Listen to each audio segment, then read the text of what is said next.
Previously, the group discussed their plans for the day and decided that a shopping spree was high on the list. Bertrand went to get some recommendations for magic shops from one of the guards, and they all set out. They went to a bookstore that was recommended for scrolls first. While Nova wanted to purchase approximately everything in the store, he quickly realized that he didn't have enough money to purchase pretty much anything that he wanted.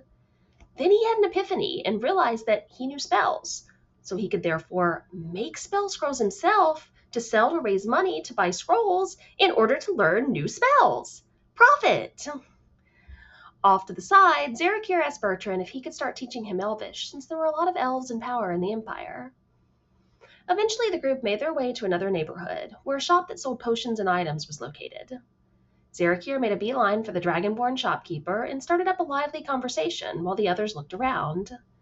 The group sold some potions that they'd been carrying around and not using, while Kess bought some spell components that they somehow instinctively knew they needed. Once they were done at that shop, it was getting late enough into the evening that they could head to the night market.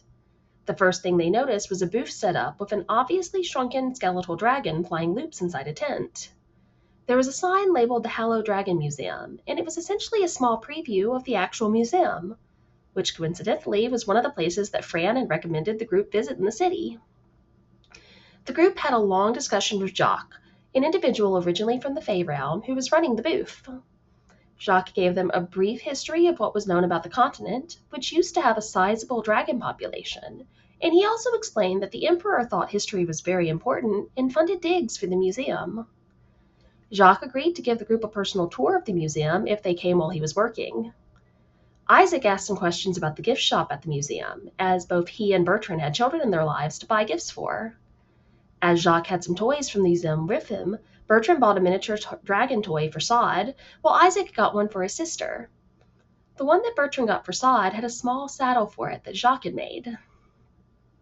Bertrand asked if Jacques would be at the ball that was coming up, and Jacques said that he didn't like attending those because he found them very boring. He became a bit more thoughtful when the group mentioned that the upcoming one was being held in their honor, and he said he might consider attending.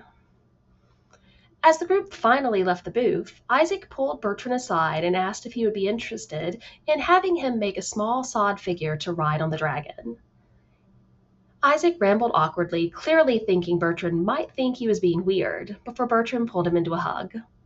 And that is where we left off.